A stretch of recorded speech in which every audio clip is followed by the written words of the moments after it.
Bonsoir à tous. C'est très fort de vous voir tous ici ce soir. Ça fait un effet très, très puissant. C'est vrai. Donc je voulais absolument vous remercier d'être là ce soir pour cette soirée. Je vous demande d'accueillir Arnaud Desplechin.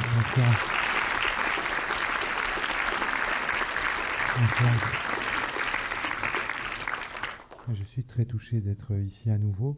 Et je ne vais pas vous déflorer, on va se retrouver peut-être après le film pour parler. Je pense qu'il faut mieux enlever le masque. Pardon, vous entendiez pas. Et je voulais juste vous présenter le film pour vous ne soyez pas troublés par le début. Le film est donc l'adaptation d'un livre que j'ai lu dans une autre vie il y a très longtemps. L'idée m'a trotté pendant très longtemps d'adapter ça en film et je ne trouvais pas la solution. Je n'ai jamais trouvé la solution. J'écrivais des brouillons épouvantables, je les faisais lire, on me disait c'est épouvantable et je ne trouvais pas du tout. Je ne savais pas par quel bout le prendre. Et la solution m'est apparue pendant une épreuve que nous avons tous vécue de façon différente et de façon commune en même temps, qui était le confinement. Pendant le confinement, j'étais en train de travailler à d'autres choses et je me suis dit, mais en fait, tous ces personnages que Philippe Roth raconte sont des personnages qui vivent enfermés ou confinés ou pas à leur place ou déplacés.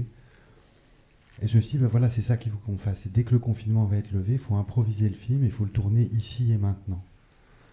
Et donc on a fait le film un petit peu comme un hold-up, avec des moyens très minimaux, comme ça on s'est réunis. Léa était libre, Denis était libre, juste puisque plus personne n'avait d'engagement. Et ce sont donc des Français qui jouent à l'Amérique et qui jouent à l'Angleterre. Et j'espère que le film saura vous divertir. Voilà. Merci.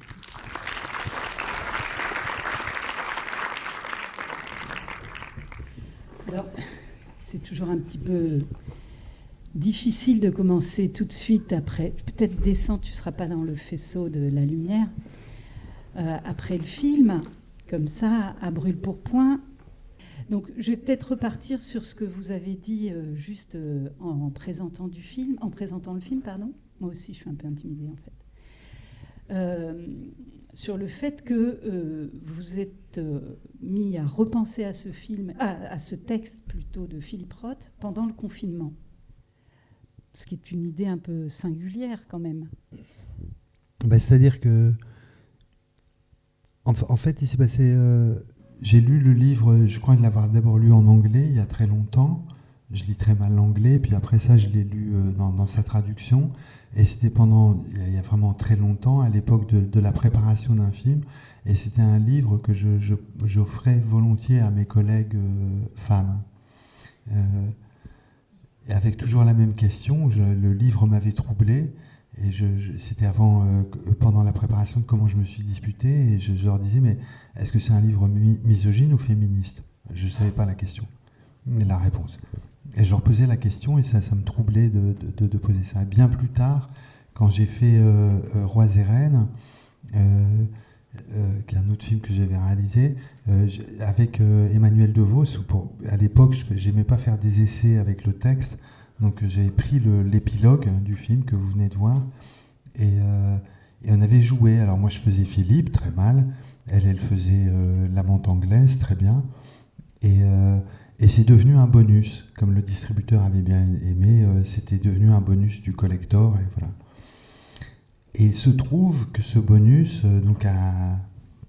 ça s'est bien passé, et donc des gens autour de moi ont dit, tiens, pourquoi tu ne l'adapterais pas en film ? Et il se trouve que ce DVD est arrivé chez l'agent de Philippe Roth, et il se trouve que ce DVD est arrivé chez Philippe Roth, et il se trouve qu'un soir chez moi, j'ai eu un coup de fil de Philippe Roth. Alors je suis atterrant au téléphone. Depuis les textos, je m'en sors mieux, mais au téléphone, je suis toujours aussi nul, je ne sais pas faire. Et donc j'étais terrifié, et on a une conversation comme ça très très frappante pour moi. Et j'ai eu l'occasion de le raconter, donc je suis désolé si je me répète. Et alors je lui disais, Sir, I'm extremely impressed. Et il disait, please don't sir me. Alors je lui disais, pardon, je n'allais pas l'appeler Philippe, je ne savais pas comment l'appeler, quoi. Et il me disait, mais pourquoi vous ne faites pas le film juste comme ça ? Et je lui disais, mais parce que c'est très compliqué, parce qu'il y a la langue, Alors que le livre ne se sert pas, même dans sa version anglaise, américaine, le livre ne se sert pas des différences dialectales entre l'anglais et l'américain. C'est vraiment un livre écrit d'une traite.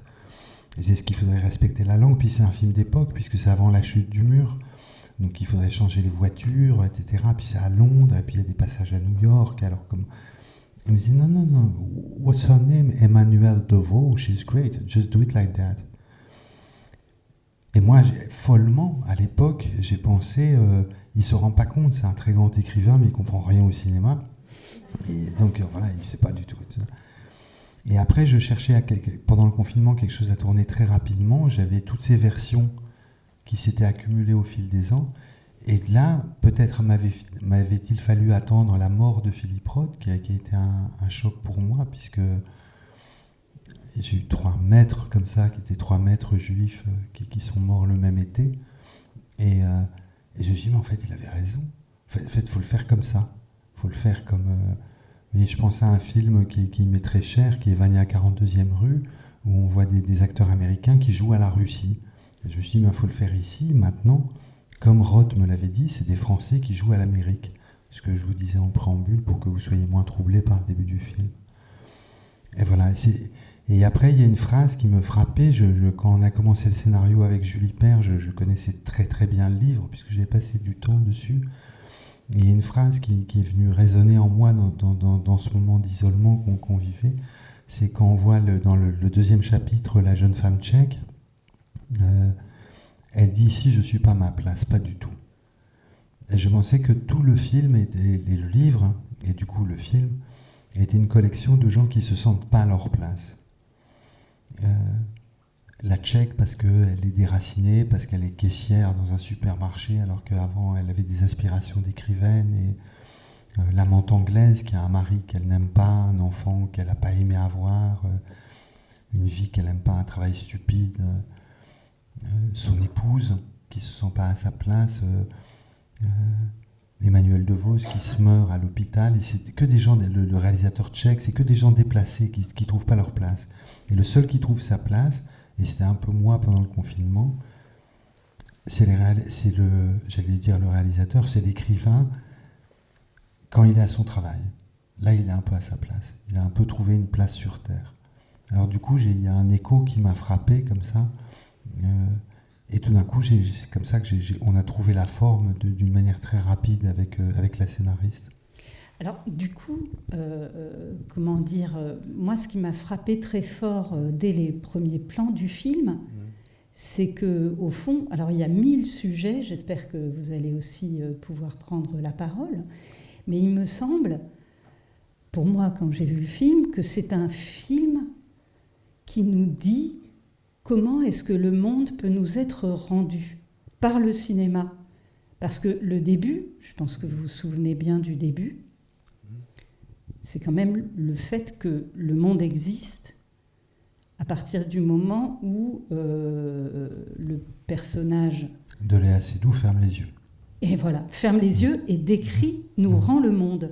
Alors moi, je voudrais que, peut-être c'est une manière un peu directe de partir dans quelque chose de très directement dans la question du cinéma, mais comment est-ce que vous avez, à partir d'un texte dont vous avez bien dit la singularité, c'est-à-dire que ce ne sont que des dialogues, comment est-ce que vous avez commencé à travailler à la fois avec la scénariste et puis ensuite dans la manière de faire le film, avec les acteurs, avec votre directeur de la photographie, Yorick Le Sceau, pour opérer comme ça cette métamorphose. Bon, vous n'avez pas été sans remarquer qu'il y avait un portrait de Kafka assez présent dans le film, de comment est-ce que des mots, l'image nous rend le monde, et les deux en même temps. Je vous regarde avec effroi parce que votre question me dépasse totalement. Comme d'habitude, mes questions sont nulles, j'avais prévu. Donc je vais essayer de... C'est pour ça, va falloir... J'ai commencé par un truc, vous voyez, on a préparé les films, etc. Je dis dans une certaine urgence, mais quelque chose comme 2 semaines avant le début du tournage, j'avais compté soigneusement, et je ne me souviens plus du tout du chiffre réel. Et je m'étais dit, voilà, je dois avoir 63 scènes dans un bureau avec l'amante anglaise qui parle avec Philippe, je suis mort. Voilà, je suis mort, on ne va pas s'en sortir, ça va être épouvantablement ennuyeux. Donc on a essayé de trouver des variantes de faire que les mots tout d'un coup puissent vous arriver, de trouver des dispositifs scéniques, de trouver toutes les façons qu'on peut avoir de s'aimer, de ne pas s'aimer, de s'aimer moins, de s'aimer différemment, de se dire ce coup-ci je ne vais pas monter chez lui, je vais l'attendre au pub, puisque c'est avant les téléphones portables, donc on ne peut pas prévenir, donc elle est obligée de s'arrêter, etc. Et c'est toutes ces variantes qui ont fait la mise en scène de la chose. Et peut-être pour répondre, et peut-être c'était le sens de votre question, le livre, donc, parce que c'était ce qu'évoquait Laura, le livre sont juste des fragments de dialogue, sans même les noms des personnages, donc on doit cocher pour savoir quand est-ce que c'est il ou elle. Et il n'y a pas de didascalie, il n'y a rien, c'est que un carnet de notes, quoi. C'est plus proche d'un essai que d'un roman proprement dit. Et je vais vous citer un chapitre qui m'enchantait, où je me disais quand même ce serait pas mal de faire un film avec ça. Rassurez-vous, le chapitre que je vais vous citer est très court. Il y a des petites étoiles, un fragment, une petite étoile, un fragment plus ou moins long. Et il y en avait un comme ça, c'était « Oh, une nouvelle ceinture ». Alors s'agit-il d'un homme qui est en train d'ôter la ceinture d'une femme? S'agit-il d'une femme qui est en train d'ôter la ceinture, etc. Alors, tout d'un coup, ça provoque, ça suscite l'imagination. Alors après, avec Jürgen, le merveilleux chef costumier qui travaillait sur le film, il serait pas mal qu'elle ait une collerette de premier communion, et elle agenouille devant lui, puis elle dit « Oh, une nouvelle ceinture ». Alors, vous voyez, tout d'un coup, ce qui est extraordinaire dans les amours extra-conjugales, c'est que tout est unique, tout devient des épiphanies, des petits miracles. C'est pas pour dire du mal des amours conjugales qui sont délicieux, mais qui ont la règle de l'habitude. Et là, si vous voyez quelqu'un dans une relation extra-conjugale, vous la voyez le mardi, vous ne savez pas si le vendredi, vous ne la verrez plus jamais. Donc tout devient infiniment précieux et singulier. La ceinture, avec votre épouse, vous avez été l'acheter, donc voilà, elle la connaît, etc. Tandis que là, c'est tout à fait singulier, donc tous les moments deviennent des moments qui sont précieux parce que vous allez bientôt les perdre. Et effectivement, Philippe perd l'amante anglaise et l'amante anglaise perd Philippe à la fin. Et donc ces moments sont d'autant plus scintillants. Et c'est ça pour moi une des définitions du cinéma, c'est quand le présent scintille. Voilà. Et c'est tout ce scintillement qui me fascinait dans cette histoire. Alors, est-ce que quelqu'un veut... Merci, bonsoir. Ah, c'est certainement très naïf, mais je remarque que tromperie est au singulier. Alors qu'il y a plusieurs histoires. Et du coup, de quelle tromperie on parle? C'est souvent quelque chose... C'est que le livre, je vais m'appuyer sur la parole de Philippe Roth. Philippe Roth disait le thème du roman du 19e siècle, c'est l'adultère. Et donc comment raconter un adultère au 20e siècle? Moi, il s'agissait d'en raconter un au 21e, ce qui n'est pas encore la même histoire. Je ne suis pas sûr que le thème en tout cas dans ma réalisation du film, que le titre de tromperie soit pas un faux ami.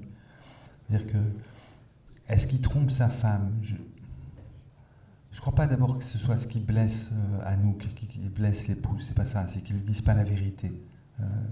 Mais elle sait bien qu'il a une vie, que ça peut arriver. Je sais pas, j'ai toujours un adage idiot, je sais pas... Coucher, c'est pas tromper, quoi, ça va. C'est pas dramatique non plus, quoi. Et pour moi, ce qui me frappait, c'est que les gens c'est la fidélité à soi-même. Et j'ai l'impression que Philippe est fidèle à lui-même, et que la raison pour laquelle j'aimais offrir ce livre quand j'avais lu la première fois à des camarades femmes, c'est que j'ai l'impression que chacune des femmes, par l'écoute de Philippe, qui n'est pas une écoute mièvreuse, qui est une écoute... voilà, il est comme il est, mais il est attentif à ces femmes. Elles peuvent se récupérer elles-mêmes. Elles récupèrent quelque chose d'elles-mêmes. Elles récupèrent tous ces gens déplacés. Vous voyez, je parlais de cette femme, il y a Yana qui arrive et qui est meurtrie par son exil de l'Est, etc. Elle peut récupérer quelque chose de son orgueil, de son orgueil blessé.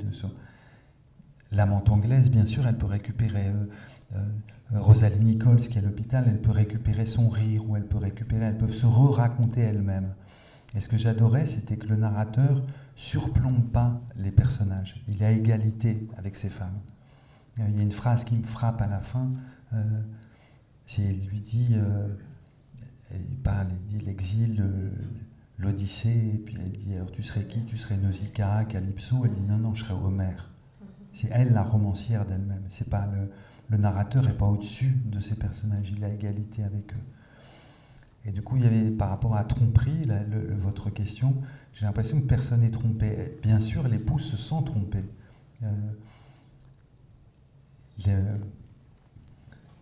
L'amante anglaise se sent trompée parce qu'elle apparaît dans le livre alors qu'elle aurait préféré qu'on déguise son histoire. Elle ne se trouve pas assez déguisée dans le livre qui vient de sortir et elle lui en veut dans l'épilogue. Et pourtant, est-ce qu'il a trompé qui que ce soit? J'ai pas l'impression. J'ai l'impression que chacun des personnages a essayé de reconquérir une fidélité à soi-même. Ce serait ma réponse, ce serait un faux ami dans le titre. Il y a une question au fond, en attendant que le micro arrive. Je peux essayer? Une remarque qui est certainement un propos un peu incongru, mais je me lance.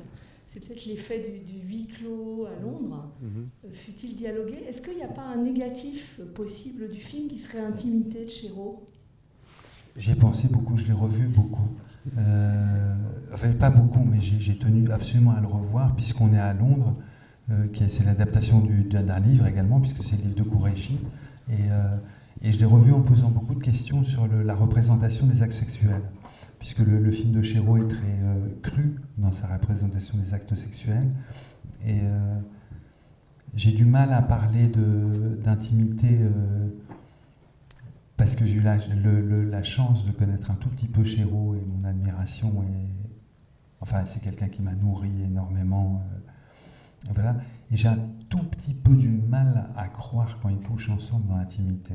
Mais c'est peut-être parce que je ne fais pas comme ça. C'est tout bête, j'arrive pas.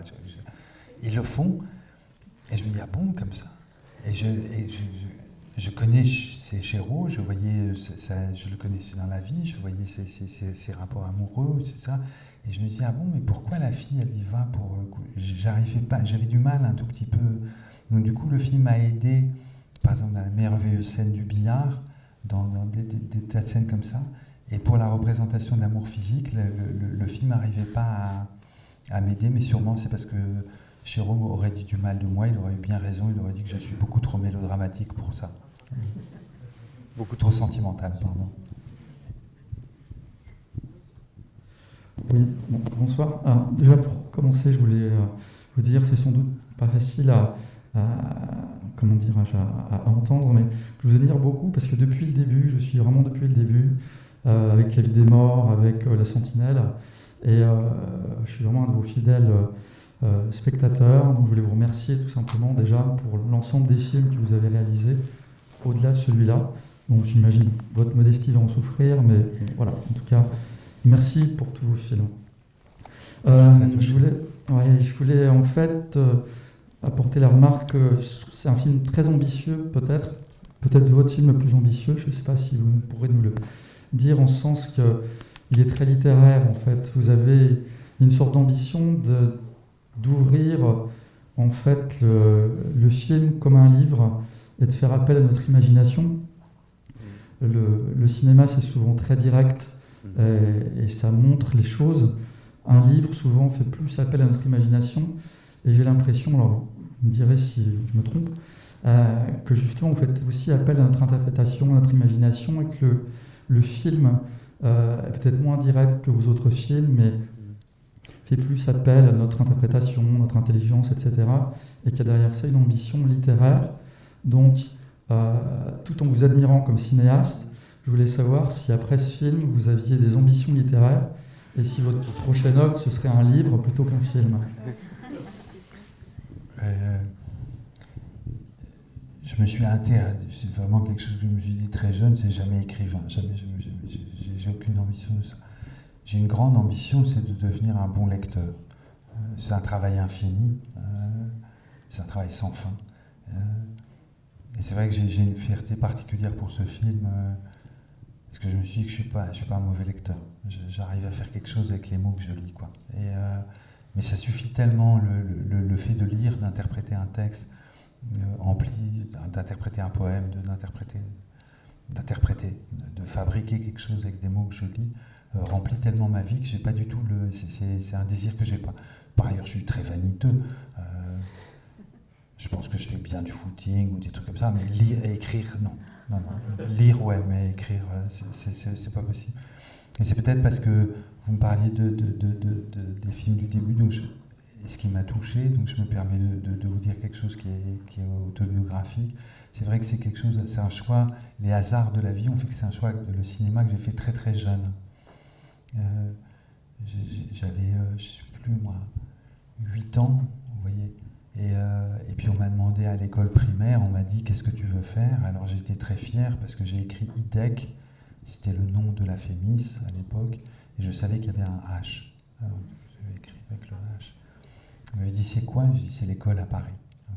Et donc quand j'ai fait ce choix, je me suis dit je ne m'intéresserai qu'aux arts populaires et pas aux arts savants. Et ce choix, j'ai essayé de m'y tenir, et voilà, c'est toujours le cas. Les arts populaires me vont très bien. J'ai un petit peu envie de rebondir, si vous permettez, sur la question et votre remarque, monsieur, parce que je suis assez sensible à ce que vous avez dit, justement, sur la manière, et je reviens un petit peu à ma première question alambiquée, sur la manière dont le film, justement, et peut-être c'est aussi une façon de revenir à la question sur qu'est-ce que c'est tromperie, c'est-à-dire qu'est-ce qu'on fait au cinéma quand on voit un film et que ça scintille. C'est combien est-ce que le film nous demande nous fait voyager par, je prends juste 3 exemples, des lieux qui sont hors, des lieux qui nous sont amenés par exemple, les photos du début, les transparences dans la voiture, les images de Prague. Donc, je voudrais là aussi revenir, comment est-ce que vous avez... Parce que c'est quand même assez singulier. Encore une fois, on repart de cette pièce fermée. Et comment pourquoi avoir fait comme ça ce choix de faire surgir des lieux avec des images très particulières? Parce que des fois la menthe, elle est dans sa tête. Il y a une scène qui me fait rigoler, c'est quand elle dit « Mais qu'est-ce que je fais ici ?» Puis elle est dans sa tête. Je me dis, c'est pas très agréable d'être ici, c'est dû à quoi? C'est parce que tu t'embêtais avec ta femme ou quoi? D'un coup, ils sont dans un espace abstrait, elle est dans la tête de l'écrivain. C'est toute la question de la fin. Est-ce que, quand il est avec son épouse, est-ce que c'était un être imaginaire ou réel ou de choses comme ça? Les souvenirs de Prague, je pensais que d'aller tourner à Prague, on a été tourner à Prague pour collecter les images, etc. Mais c'est des souvenirs, elle peut plus y être. C'est à l'époque du mur, elle est partie, elle reviendra plus. Elle reviendra plus. Donc c'est des images en noir et blanc qui passent derrière elle. Et c'est des souvenirs qui s'arrachent, et des bouts de souvenirs qui s'arrachent, des bouts de mémoire ou de choses comme ça. Et pour autant, pour revenir à Intimité, c'est vrai que c'était une chose qui m'obsédait avant le début du film. Il y avait une expression qu'on disait, c'était dans les années 90, on disait un film cerveau. Quand on parlait, c'était chez Deleuze, je crois. Et j'ai beaucoup d'admiration pour les gens qui font des films cerveau. Et moi, je me disais, je ne veux pas du tout faire un film cerveau. Même si on plonge dans la tête, je veux faire un film avec du corps, mais pas avec de la sensualité, mais pas rester mental, juste une chose mentale, quoi. Et en même temps, c'est entre les deux, puisque des fois, il plonge dans ses pensées. Alors nous, on plonge dans ses pensées avec lui, on rentre dans cet espace un peu théâtral ou un peu abstrait ou un petit peu... dans les souvenirs de cette jeune femme tchèque, et puis tout d'un coup on revient à l'extrême réalité. Je pourrais que vous décrire une chose que je sais que j'ai éprouvé au montage. C'est à un moment, est-ce qu'il ment ou est-ce qu'il dit la vérité avec son épouse? J'en sais rien. Mais enfin, il le fait tellement bien, Denis, que je me dis, mais merde, il a peut-être inventé la fille et tout ça, et ça me fait de la peine. Je me dis, ça s'entendait tellement bien, s'il l'a inventé, c'est dommage. Alors du coup, quand je revois Léa qui arrive à l'hôtel, à la fin, pour l'épilogue, je me dis, ouf, non, ça va, ils accouchent ensemble, c'est bien passé, ça s'est bien passé. Ils se sont bien rencontrés, ils se sont bien entendus, ça n'a servi à rien, donc ça a servi à tout. Donc il s'est passé quelque chose. On ne sait pas jusqu'où ça s'est passé, mais ça s'est passé. Bonsoir. J'ai vu ce film 2 fois et j'ai vu 2 films très différents. L'autre jour, j'étais dans la salle 4 ici. Je ne sais pas si vous le connaissez, c'est une salle très en pente. Et je suis toujours assis à l'arrière. Donc j'avais ce petit écran au bout. Là, je suis presque dans l'écran et j'ai un sentiment tout autre. Je me demande en passant ce que ça donnera quand ça passera à la télévision. Je trouve que ça sera très étriqué. On aura du mal à se sentir dedans. Non, la remarque que je voulais faire, c'était pour l'introduction. Vous nous avez donné une scène d'improvisation de théâtre presque. Et on pourrait avoir l'impression que chacune des séquences est une improvisation. Voilà, et ça se tisse, mais malgré tout, ça pourrait être, ça pourrait ne pas l'être. C'est-à-dire, c'est vrai, quand vous parlez des écrans ou de quand le film passera à la télévision, c'est vrai que pour moi, des rapports humains ou des rapports amoureux amoureux ou très, très simplement humains ou des rapports entre hommes et femmes, entre femmes et femmes, entre hommes et hommes, il n'y a rien que je trouve plus spectaculaire. C'est vrai que le film voulait rendre hommage à ce que je peux trouver spectaculaire. C'est des gens qui s'échangent des mots maladroitement, qui se mécomprennent, qui se comprennent un peu, qui arrivent à se toucher avec des mots, à se rater avec des mots. Je trouvais ça spectaculaire. Avec le directeur de la photographie, on a essayé de rendre hommage au spectacle, que ça peut être la surprise, comment les sentiments viennent nous surprendre. Pour ce que vous disiez sur l'introduction, c'était... ma hantise, il fallait que je fasse passer, c'est comme ça que vous voyez, l'intuition que j'ai eue qui rendait le film possible. C'est comment faire pour que ce soit pas que ça se passe ici et maintenant. Je vous ai tourné en France, en français, que ce soit un film traduit, comme Vania 42e rue peut être un film traduit de Tchekhov. Et donc il fallait établir la convention. Alors pour établir la convention, je me suis dit, ben voilà, Léa, elle est à une loge de théâtre, elle se retourne, elle dit, voilà, je suis avec Philippe, c'est un écrivain en exil, etc. Et ils sont dans un décor qui ressemble au Bouffe du Nord, et puis elle ferme les yeux, et c'est ce que vous décriviez, et quand elle ferme les yeux et qu'elle commence à décrire, par la puissance de la parole, les images apparaissent, et tout d'un coup on est dans le bureau. Et ce côté improvisé tient, je crois, d'une part à l'écriture de Roth, à cette écriture très fragmentaire de ce livre, pas l'écriture de Roth en général, mais de ce livre-là en particulier, qui ne sont que des fragments de vie, et à ce désir que j'avais de transcrire des fragments de Roth et de les transformer en des petits miracles. À chaque fois, c'est des petits miracles. Le jeu du questionnaire, c'est un miracle.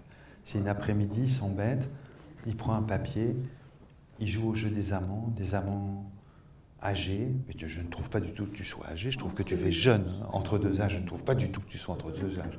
Et tout d'un coup, ces instants deviennent miraculeux à chaque fois, et sauver du temps, sauver de la banalité du quotidien, ce dont son épouse se plaindra, puisque qu'est-ce qui vient sauver une épouse du quotidien, et tous les autres se sauvent du quotidien.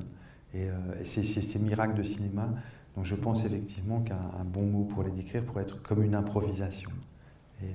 Je crois que ça tient à la performance de Léa aussi, qui est une actrice très singulière dans ce sens que quand elle commence à jouer, nous n'avions aucune idée, ni Denis ni moi, si elle allait rire ou pleurer, éclater en sanglots, écraser tout dans une banalité. On ne sait pas.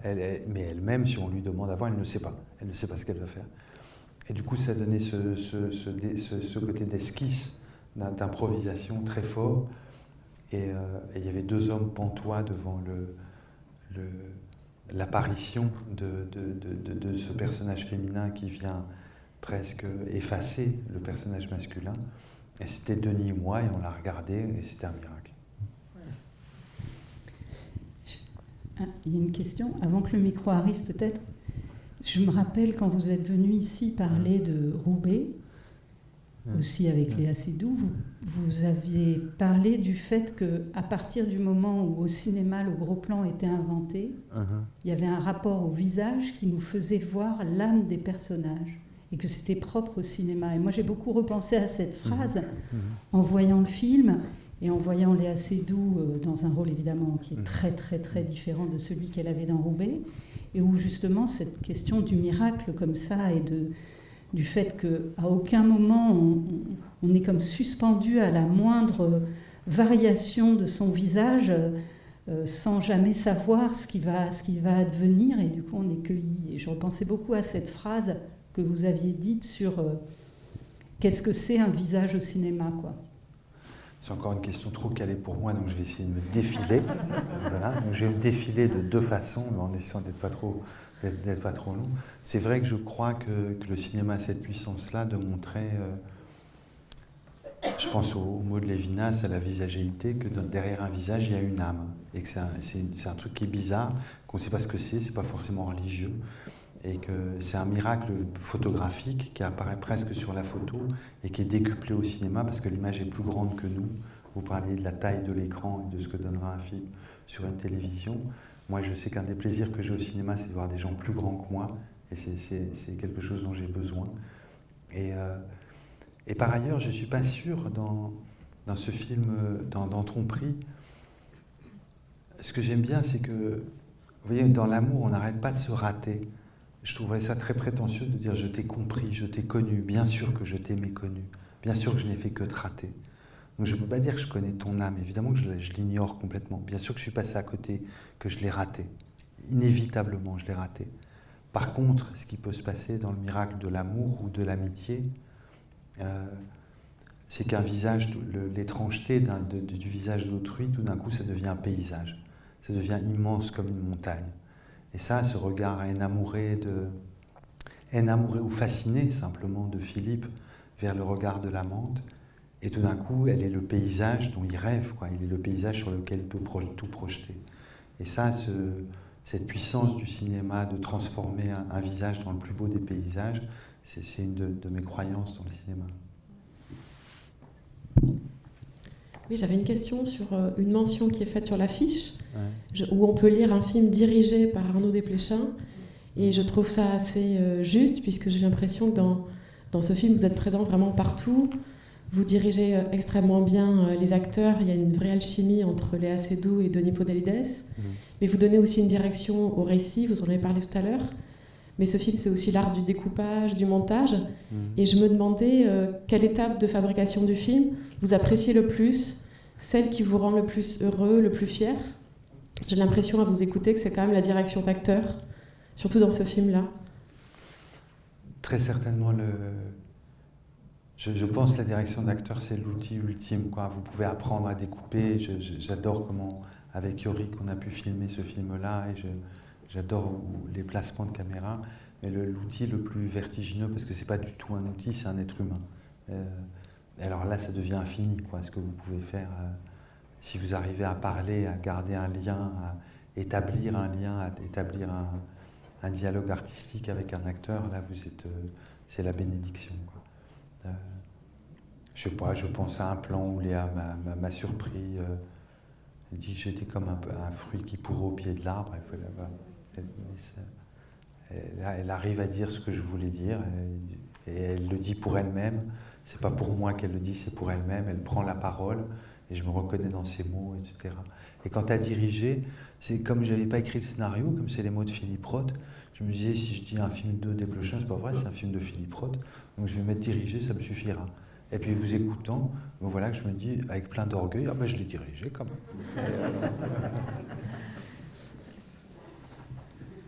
Bonsoir. Dans le film, il y a une certaine conception de l'écrivain qui vient du livre, et comme celui qui écoute les femmes, qui fait écho à ce que disent les femmes, qui portent d'une certaine manière leurs paroles. Et je voulais savoir si ça faisait écho justement à une certaine conception, à votre conception du réalisateur, de ce que vous êtes en tant que réalisateur de film. Très certainement. Je pense, j'ai peut-être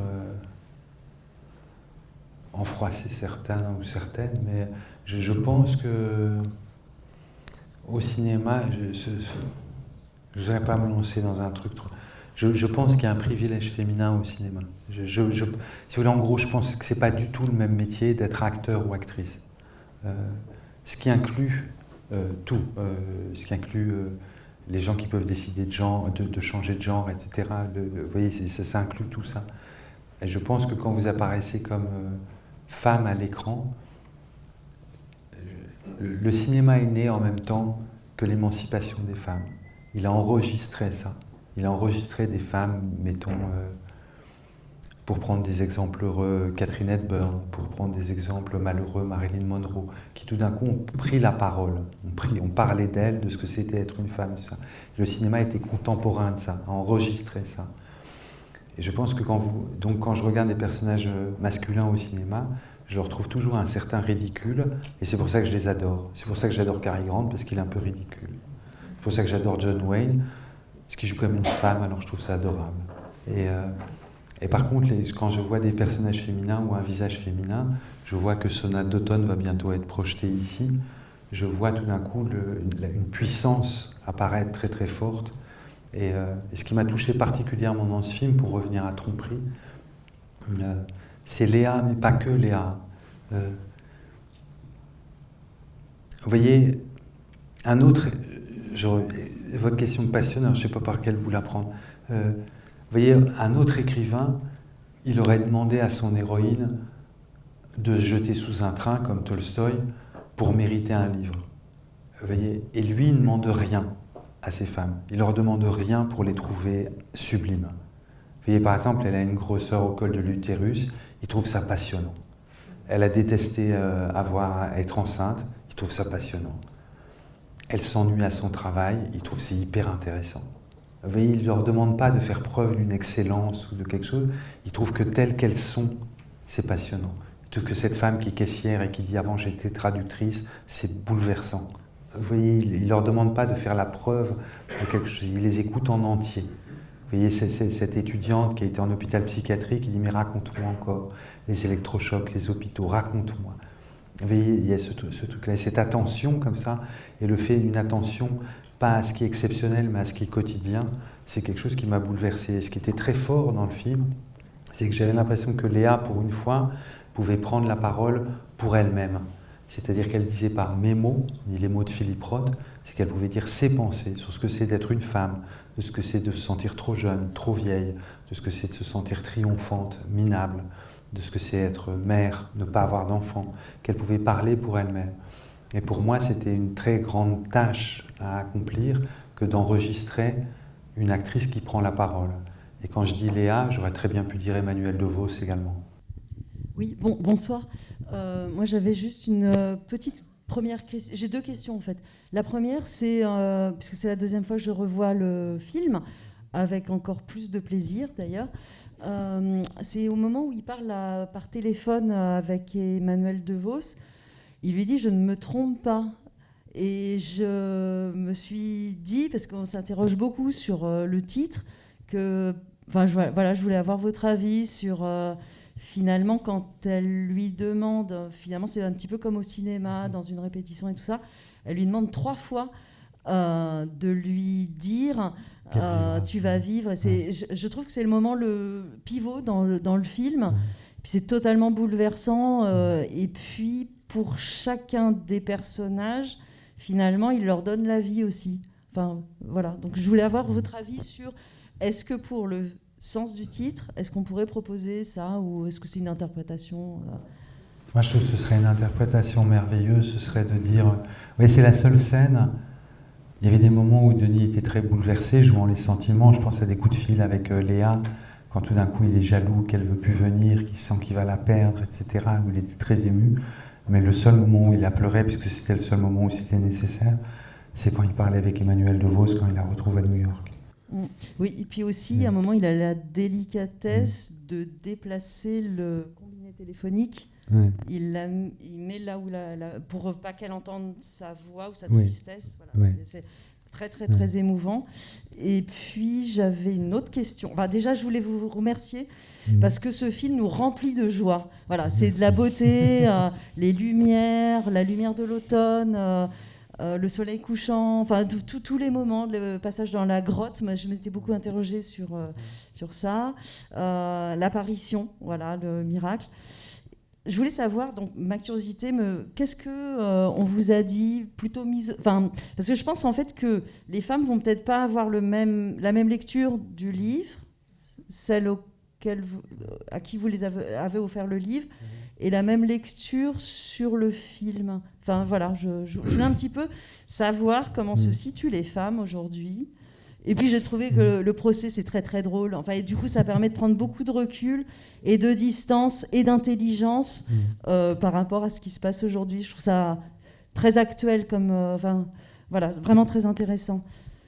Merci pour finir sur la première question. Je trouve que votre interprétation est... S'il devait y avoir une tromperie c'est peut-être parce que j'ai lu un livre d'une femme qui a eu une aventure qu'elle a racontée dans un livre avec Philippe Roth, une aventure assez longue, qui s'appelait Janet Hobhouse, dont le livre est paru il y a 2 ans. C'est qu'il lui dit, je te jure, je ne me trompe jamais. Elle mourra. Donc il lui a menti, donc là il y a tromperie. Il ne pouvait pas faire autrement. Voilà. Il ne pouvait pas faire autrement que la tromper. Elle lui dit, dis-le moi encore. J'aurais pas fait mieux que lui. Je l'aurais trompé pareillement. Quant à le statut je crois que le livre est plus grinçant.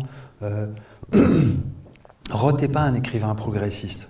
C'est un écrivain, il a des côtés réactionnaires, des côtés vieux monsieur et tout ça, machin. Je pense que le film l'est un peu plus, et pas complètement. Je pense aussi le personnage, par exemple, c'était une chose dont nous parlions avec Laura, c'est un type, il ne demande jamais, il demande l'absolution de rien. Je pense à la scène du procès, il y avait une amie qui me disait, c'est drôle comme personnage, parce que c'est un type qui demande l'absolution, même pas à son procès. Il est jugé, il veut pas... Et ça, que quelqu'un ne demande pas l'absolution, je trouve que c'est éminemment moral, et c'est extrêmement sympathique. Et pour autant, dans la scène du procès, je voulais pas du tout... j'avais la chance de jouer avec Sadia Bentayeb, qui est une actrice qui joue chez Joël Pomera, et pour qui j'ai beaucoup d'admiration, qui jouait dans 120 battements par minute, qui jouait la mère, etc., qui est une actrice merveilleuse. Et je dis, il ne faut surtout pas ridiculiser la procureure, il faut lui donner raison. Évidemment que la scène est beaucoup plus drôle si vous avez raison. Et du coup, les deux points de vue sont irréconciliables. Parce qu'elle s'occupe de la cause de toutes les femmes. Et lui, c'est juste une femme, puis une autre, puis une autre, puis une autre. Alors du coup, les opinions, vous voyez, la différence de perspective est irréconciliable entre les deux. Et alors du coup, tout d'un coup, ça devient... Et puis elle rit aussi. Puis le public féminin rit autour d'elle, etc. Et du coup, lui, il se retrouve mis en accusation, se retrouve idiot. Comme je vous disais, c'est le privilège féminin et les hommes ridicules m'amusent toujours et je les trouve beaucoup plus sympathiques. Et ça met en crise. Alors j'avais peur avant de tourner la scène, alors je m'étais bien entouré quand même.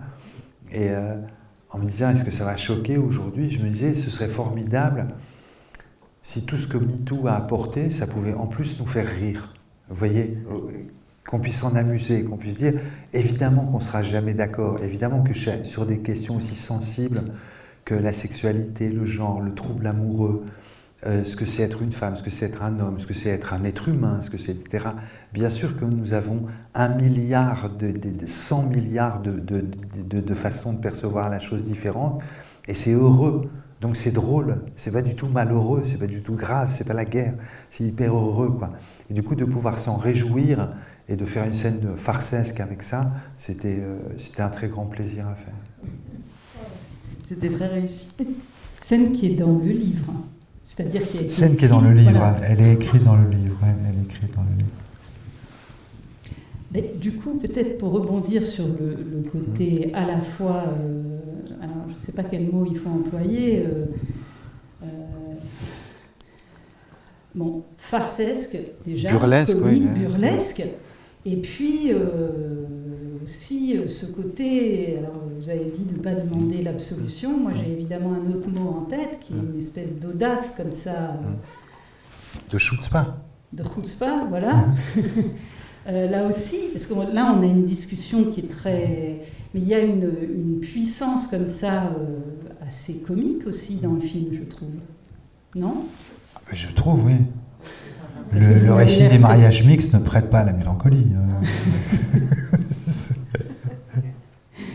Bien sûr, bien sûr.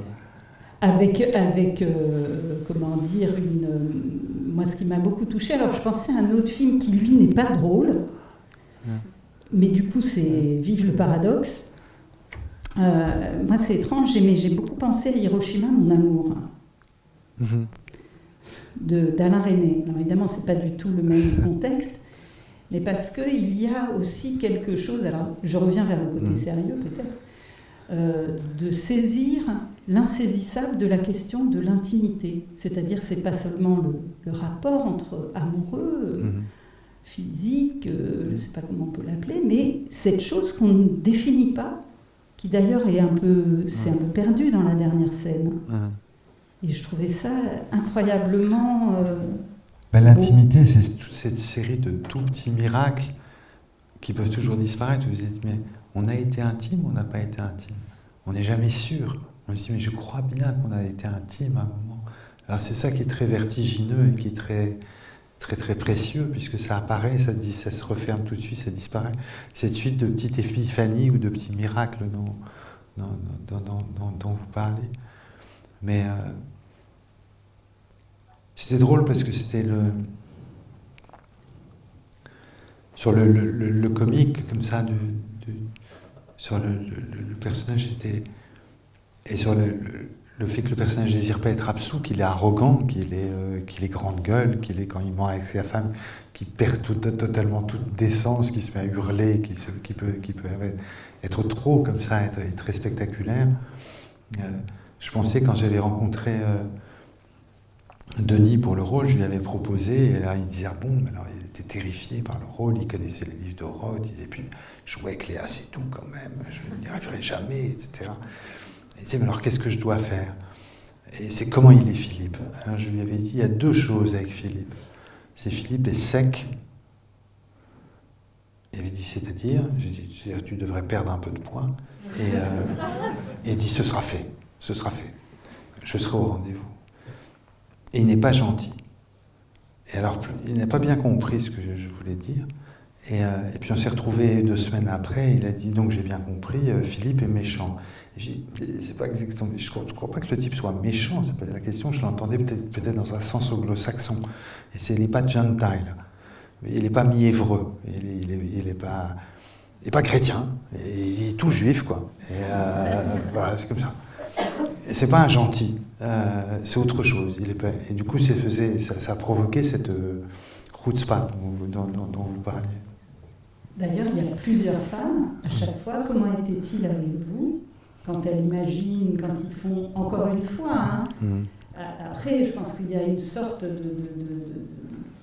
de plaisir fou de la manière dont les récits s'enchâssent, mais aussi dans la façon, et peut-être on peut parler là sur la question vraiment de l'écriture cinématographique, la manière dont le film use. Pour moi, j'étais stupéfaite de voir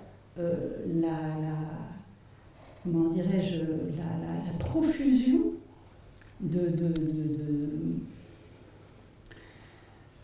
de formes cinématographiques, enfin je vais prendre un exemple pour que ce soit plus simple. Je pense à la scène du récit du mariage mixte et du récit avec le père. Si je me rappelle bien du film, ça commence, c'est lui qui est en train d'écrire, donc ça commence lui tout seul en train d'écrire. Il va vers un peu plus loin, il y a la voix off, c'est ça, du récit, enfin il y a sa voie qui dit... Il va à son pupitre, il joue avec la batte de baseball, il va à son pupitre. Voilà, il va à son pupitre sous le portrait de Kafka. Je ne peux pas m'empêcher de voir une petite... quelque chose de là aussi... je ne pense pas à la lettre au père, mais enfin quand même.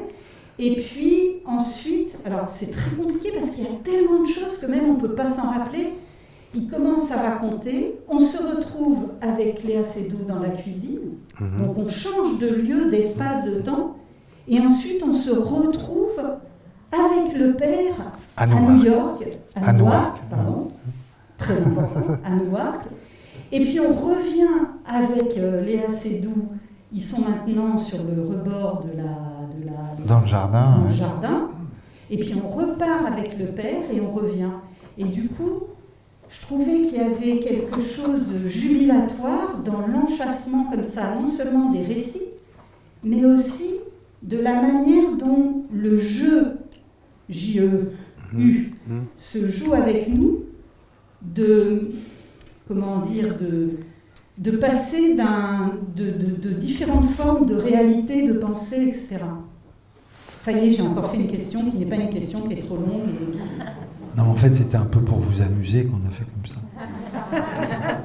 Ça, c'est parce que vous êtes gentil avec moi. Non, mais c'est vrai. Mais maintenant, on dit gentil, il faut faire toujours attention à ça. Pas de gentile. Non, il s'est passé quelque chose sur cette scène, c'est que je travaillais un petit peu, je lis le texte avec les acteurs, mais pas ensemble. Quand ils sont ensemble, c'est le film. Mais parfois, j'aime bien, avec chacun d'entre eux tout seul, lire le texte une fois pour savoir s'ils ont des problèmes ici ou là, ou si j'ai des problèmes ici ou là. Et moi, je joue le rôle, et puis eux, ils jouent le rôle, et puis on se passe, puis je dis, je peux prendre le rôle, s'il te plaît? On se passe le rôle, comme ça. Pour voir, pour prendre des notes, pour flotter dans le texte, pour prendre des notes. Et quand j'ai fait cette lecture avec Denis, quand on arrivait à cette scène-là, j'ai dit, alors là, je suis désolé, celle-là, je ne sais pas la jouer, je vais la jouer d'abord parce qu'elle est très très mauvaise, je ne sais pas la faire, elle est horriblement ennuyeuse. T'en fais pas, je vais raccourcir tout ça, et ce sera beaucoup plus agréable pour toi à jouer le jour venu. Et Denis, avec une petite voix, me dit, je pourrais l'essayer quand même. Et alors je dis, vas-y, je t'en prie, etc. Et je croyais que la scène était un tunnel. Et il a commencé à la jouer, il a commencé à broder, en citant les dates des guerres israéliennes, etc. Machin. Et d'un coup, ça devenait énorme. Alors j'ai dit, non, mais alors c'est comme toutes les bonnes histoires drôles, il ne faut pas les raconter une fois, il faut les raconter 2 fois. Et donc on va les faire 2 fois, on va les faire une fois avec Léa et une fois avec Koumanski. Et donc, et au montage, on établit ces différents plateaux de récits comme ça qui permettent de vous amuser, quoi. Est-ce qu'il y a une autre question? Quelqu'un qui veut tirer un autre fil? Parce qu'il y en a plusieurs. Je voulais savoir comment vous avez choisi vos acteurs, comédiens. Vous avez pensé à d'autres personnes, peut-être? Vous avez pensé que ce serait Denis Podalides et Assadou? Pour les 2 principaux, je savais, j'ai su je disais, j'écris tellement de versions épouvantables, mais vraiment épouvantables, je vous assure, des proches en ont été les témoins embarrassés, qu'à un moment je me suis dit, oh, c'est des gens qui parlent, autant faire une pièce de théâtre, quoi. Et ça ne marchera jamais en film, Philippe Roth s'était trompé, donc il faut le faire en pièce de théâtre. Et je me suis dit, ce serait vachement bien de faire ça au Vieux Colombier avec Denis Podalides. Je n'en ai jamais parlé. Et j'ai écrit une adaptation théâtrale. Je l'ai fait lire. C'était tout aussi mauvais que les adaptations que j'avais fait avant. C'était vraiment atroce, c'était misogyne, c'était pas bien du tout. Et donc j'ai laissé tomber, mais l'idée de Denis m'était restée dans la tête. Et Denis... c'est un homme que je connais bien depuis des années, que je connais très bien au théâtre. Et au théâtre, on lui donne des rôles plus grands que la vie. Et souvent au cinéma, il a des emplois où on lui donne des rôles plus petits que la vie. Et j'aimais bien j'avais envie de le voir grand. Voilà, j'avais envie de le voir dangereux, comme il peut l'être. J'avais envie de le voir comme ça. Donc c'était une évidence. Et quant à Léa, je pourrais dire que le film, il a été écrit pour elle. Après Roubaix, je me suis dit, voilà... Quand j'ai proposé au producteur et à la scénariste, j'ai dit voilà, on va faire ça, on va le faire très vite, et on va le faire avec Léa. Et après, restait Emmanuel.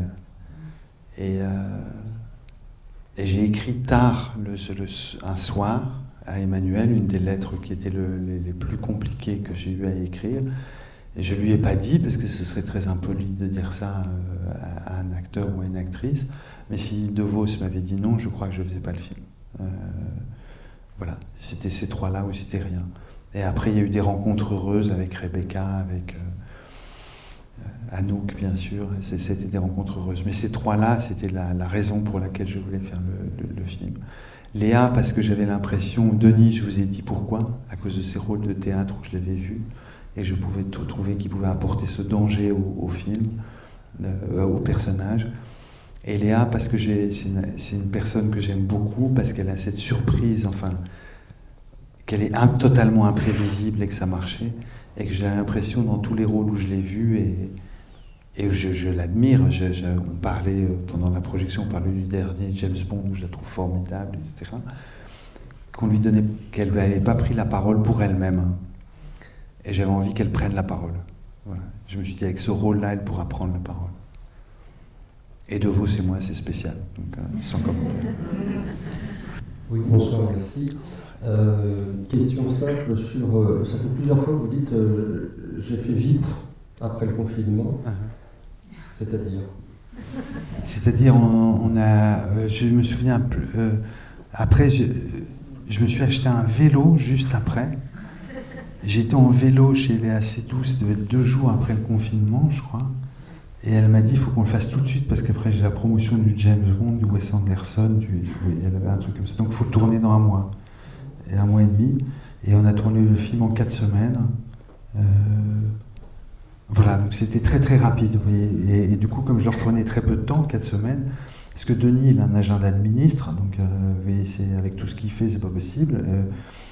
Léa, elle a une carrière internationale, donc c'est pas possible, donc il fallait tourner très très vite. Donc on a tourné dans ces 4 semaines-là, et étrangement, on a eu vachement de temps.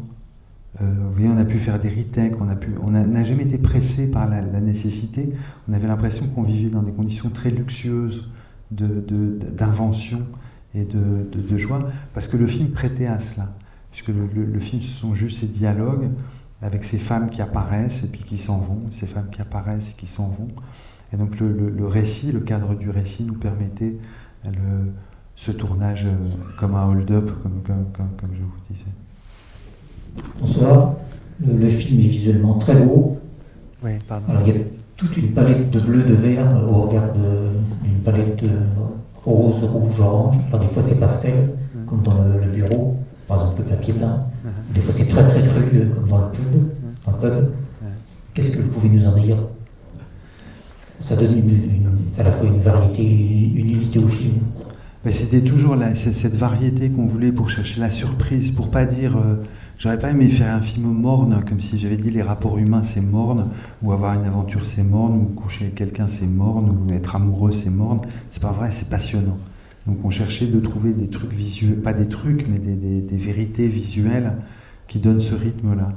Ce que je pourrais vous dire, c'était une très grande rencontre, pas une rencontre puisqu'on se connaissait depuis longtemps, on n'avait jamais travaillé ensemble, avec Yorick Le Sceau, le directeur de la photographie. Et la chose que je lui avais dite avant, je crois que c'est notre premier rendez-vous, comme ça, je crois que c'était pas dans le scénario. Je ne sais plus si c'est dans le scénario ou pas, je crois que c'est venu comme ça.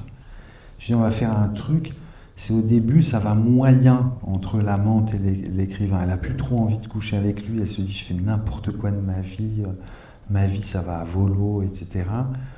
Et donc c'est l'automne. Et après arrive l'hiver et ça reva super bien entre eux. Et là ils s'entendent comme larrons en foire, ils couchent ensemble, c'est la joie, c'est le couple, ils s'aiment et c'est éperdu. Et après arrive le printemps, donc tout ça faisait varier les couleurs. Et après arrive le printemps quand les bourgeons refleurissent. Et là lui part en Amérique et elle sait que tôt ou tard il va la quitter. Qu'évidemment il est en exil à Londres, mais un jour New York le rappellera, il repartira, et elle restera avec son mari, avec son méchant mari, son enfant mal aimé, et puis qu'elle aura une vie misérable et que c'est pas bien. Donc elle se dit autant que je le quitte le premier. Et le film se termine avec l'épilogue, c'est l'été, ils sont atrocement malheureux, il y a du soleil partout. Et du coup j'aimais bien que le rythme des saisons et donc des couleurs soit à contresens du rythme des rythmes du cœur. C'était l'indication que j'avais donnée à Yorick. Est-ce qu'il y a une dernière question ou une dernière remarque? Merci. C'est la première fois, mais pas la dernière. La première fois où je le vois, parce que je découvre à chaque question mille choses que je n'ai pas pu voir en entier, que j'aimerais revoir, réécouter. Et surtout, ça a résonné ce mot d'écouteur, audiophile. Ouais. Et j'aimerais beaucoup avoir le texte du questionnaire. Le texte du questionnaire chez Gallimard. Si je ne me trompe pas, est-ce que c'est ça qui ouvre le livre? Non, c'est le texte du questionnaire ouvre le livre. Oui, on a interverti, on a beaucoup jonglé, mais le premier chapitre du livre, le livre, je vous dis, c'est un essai, c'est très austère à lire. Le questionnaire qui est absolument sublime, c'est les premières pages Quand vous avez lu ça, ça suffit, vous avez compris le principe du livre. Merci. Bah écoutez, merci infiniment Arnaud d'être venu. Et à vous aussi.